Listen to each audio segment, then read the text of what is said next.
So the talk of training camp usually goes at the beginning. You're all in on the UDFAs as well as like the late round picks. I still believe in Brian Cole II, damn it. Right. And then you look at the new shiny objects, Justin Jefferson, Cameron Tiny Dantzler. Ooh, what's going on with Jeff Gladney? He's getting back in the race. Let's go. Where's James Lynch and DJ Wanham? Huh?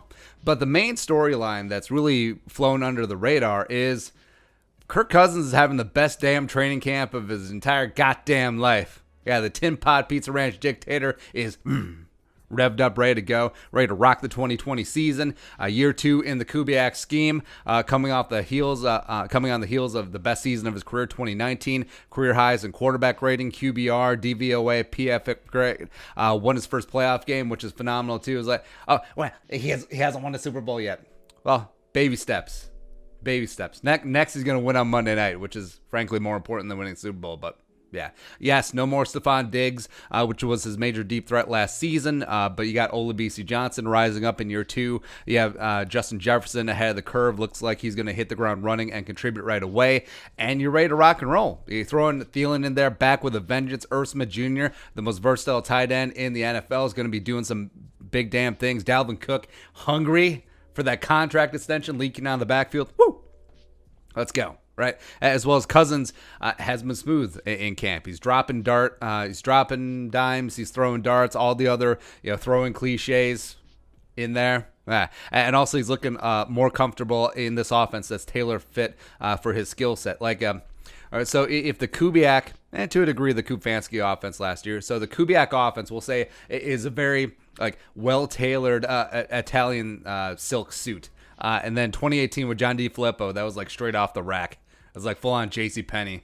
Am I a 44 long? I don't know.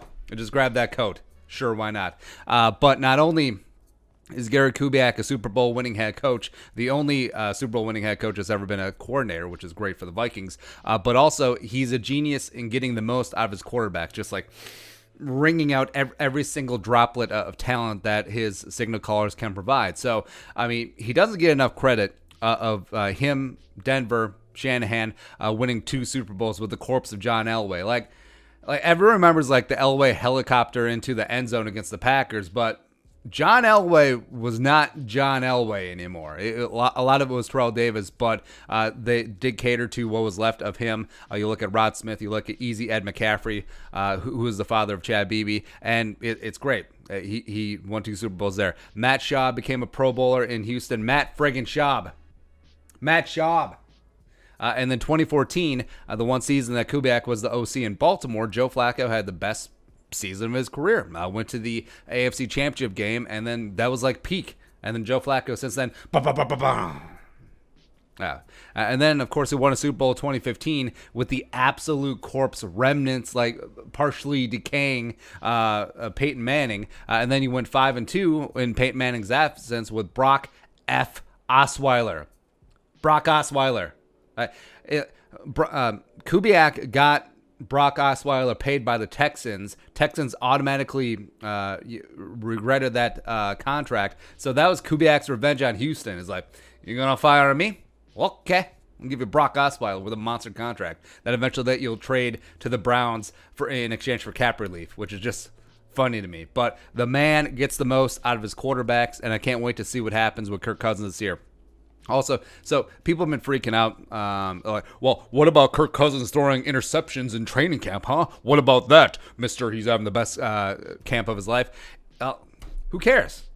Throwing picks in training camp, as well as in practice to a degree, can be a good thing because it means that you're actually testing your limits, pushing your capabilities, getting to know your teammates, as opposed to just playing it safe. I understand playing it safe to a degree in a game, but in practice, who cares?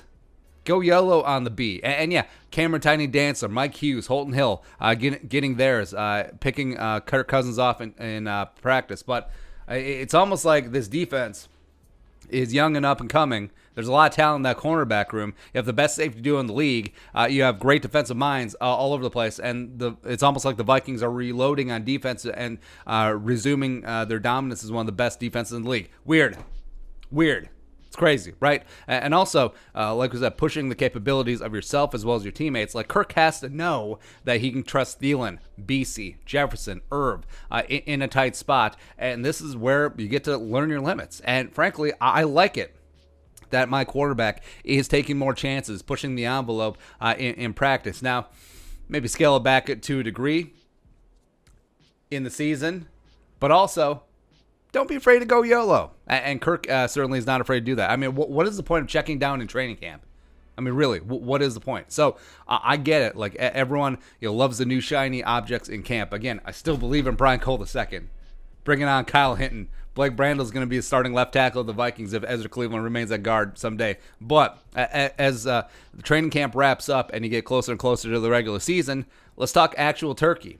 Kirk Cousins, who is playing the most important position in all of team sports, is primed to have another career season. It's kind of a big deal. Maybe we should be talking about it more. But there you go. Your thoughts. Kirk Cousins, best training camp of his damn life. Let us know in the comment section below. Subscribe for daily Vikings takes. Want to support that work? Pull some on the Venmo. But until next time, Skol, production value.